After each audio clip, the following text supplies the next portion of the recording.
Hello. So today we're going to make sloppy joes.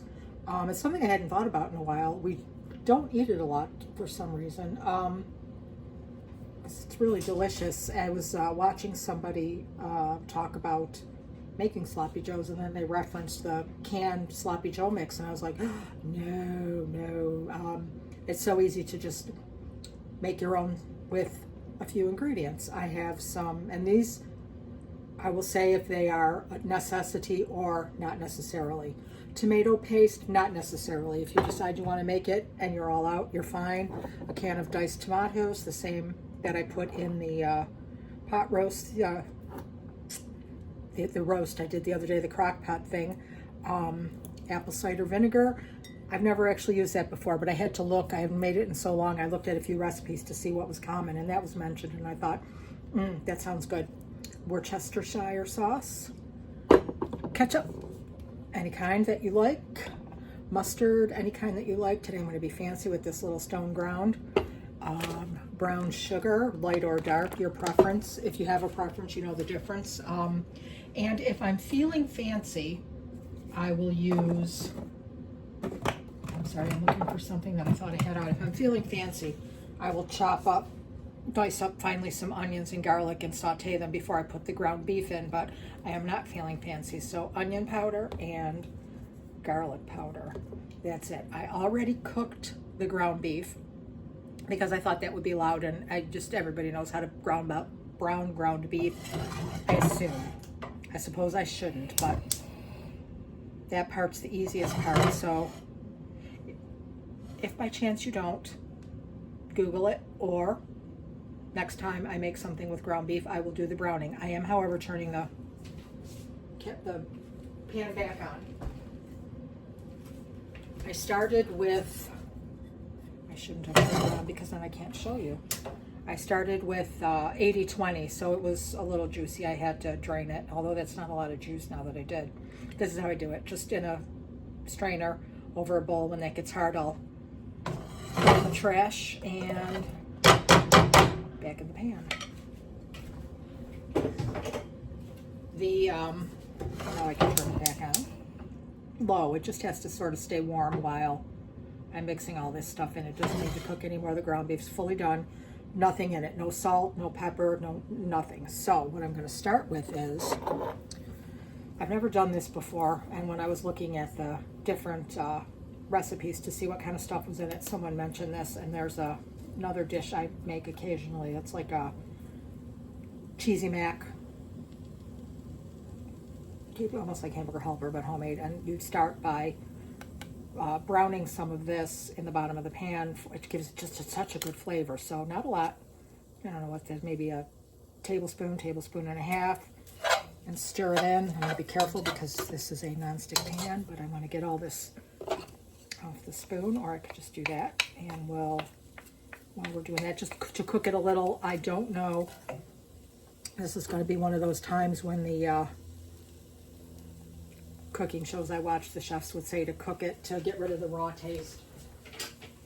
So I will do that. But what I will also do is throw in some garlic powder.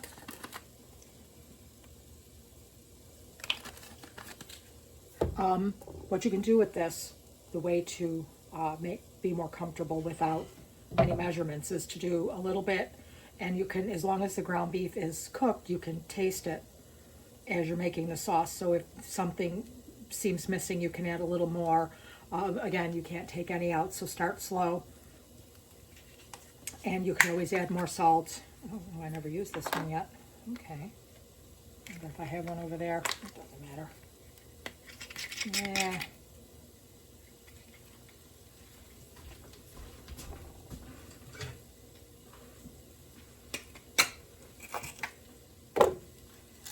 Where was I? Oh, right. Just start slow with everything. The ketchup, the brown sugar, especially, because too sweet, and it's just weird.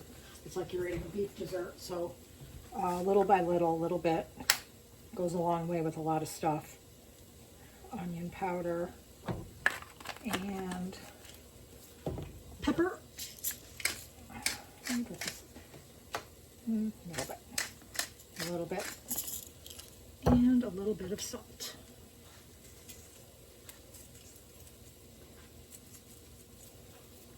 Just make sure the tomato paste gets fairly evenly distributed. I might not like this actually, although I did like it in the cheesy beefy mac. I might not care for it in this, I don't know. I'm not even sure if I ever put tomatoes in. It called for tomato sauce, one of the recipes. And I thought, no, because that's, I mean, basically kind of ketchup, right?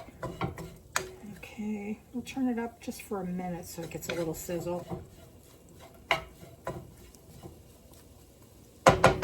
And paprika. As I've said before, it's just delicious and sweet, and I would imagine there does come a point in time when you could put too much in, but it'd be hard. Kind of like how I used to say, you can't ever put too much pepper, and that is not true. And yeah, I did just fling a little bit of burger down there. Okay.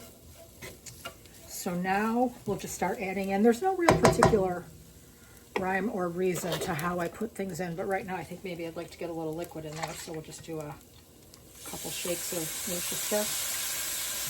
And you also will learn, if you don't already know, flavors, profiles that you like. I like the taste of Worcestershire and certain things, so I would put a little bit more. Or if you don't care for it, you can totally skip it. I think really, I was supposed to tell you that, wasn't I? The Worcestershire, not necessary. The paprika, not necessary. The garlic and onion, yeah, I think that is kind of necessary. Salt and pepper, always necessary. Ketchup, necessary. This, it always feels like there's never enough. So, although I said go slow, it might feel like it's going to take you a lot of tries to get it to be juicy enough.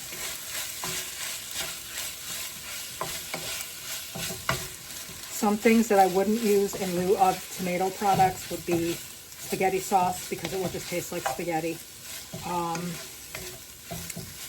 Stewed tomatoes could be interesting. I actually thought about that. I was looking at them in the store, but I don't know. I've never used it. A little splash of vinegar, apple cider. Just my preference. You don't need to use necessarily that. The mustard, I did overdo that once. You have to be careful with the mustard. So go slow, add more. Sometimes mustard just really overwhelms. I remember the man and I went through and fondue. We were trying a new recipe. And we put way too much mustard in it. It was just like mustard fondue. It was horrible. So you need to be, especially if you're using yellow mustard or something really zingy. I think this one's probably a little more mild. Let's give it a little tasty taste here. Oh yeah, definitely not as zingy as yellow mustard. It's the kind that's got the whole grains. The mustard seeds, I love that. Okay.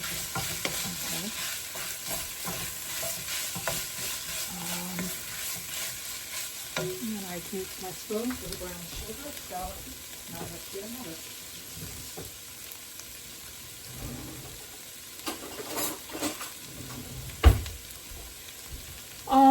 Quite frankly, this would even work if you used, I think I've tried it before. I'm not 100% sure, but I believe I have tried it with sugar substitute. I think it would probably work. Okay, so that's just like basically 2 very heaping tablespoons full, which is kind of a lot. But let's start with 1. Okay, turn the heat down now because it's sizzling and I just need it to stay warm. And now I'm going to get my tasting dish. You can start giving it a taste and see how it is.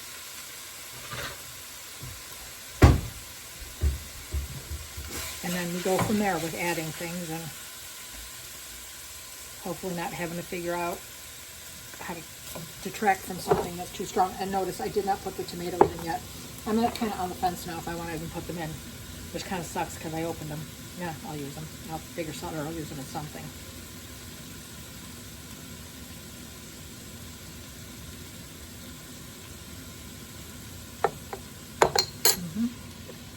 More ketchup.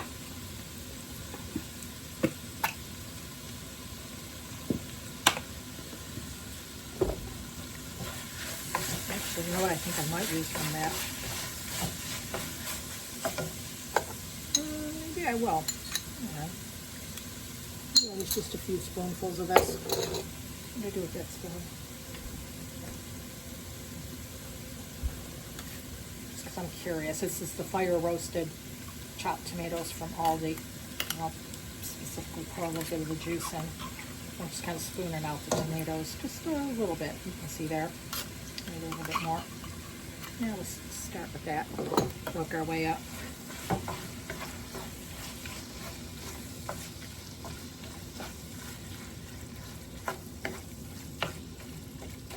As you can see, the heat's on very, very low. Can you see? Probably not. It's on like 2.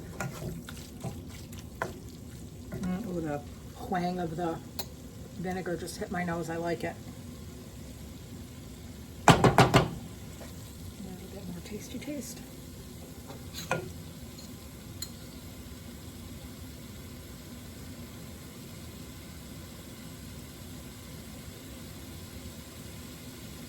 Oh yeah, that's good. Perfect. Well, maybe a little more salt. Yeah, no, that's good. Everyone's taste buds are different too, so you have to make it to your liking, taste it as you go. But I have to say there's a definite more of a richness than there was before I put in the tomatoes with the juice. So they are fire roasted, and that is delicious. It makes a difference in just using a can of tomatoes for a lot of things. So again, fire roasted tomatoes. Again, all stores carry them. I use the tomato paste, ketchup, light brown sugar, apple cider vinegar, Worcestershire sauce. I use stone ground mustard, so I used a little more than I would have if I used yellow mustard. Paprika, onion, and garlic powder. That's it. Sloppy Joes. Greetings from Lunch Ladyland, by the way, depending on how old you are. And that's it. I'm going to serve them on hamburger buns because I had them in the freezer, and I'll either make tater tots or probably a vegetable because this is the kind of meal that actually screams for tater tots. But I don't know. We'll see. You can make it with anything you want. You can just eat a sandwich. You can put cheese on the sandwich. You know what? Actually, every now and then I've done in the past. In here, I put like corn. You can put green beans. You can put any kind of vegetable, really, just to get vegetables in. If you put in cauliflower, it would, depending on, chop it up, it would just integrate into the meat. Oh, that's a good idea. Yeah, there you go. If you did that, I think maybe we'll do this again and I'll try that. Sounds like a plan. Anyway, farewell from Lunch Ladyland. Enjoy.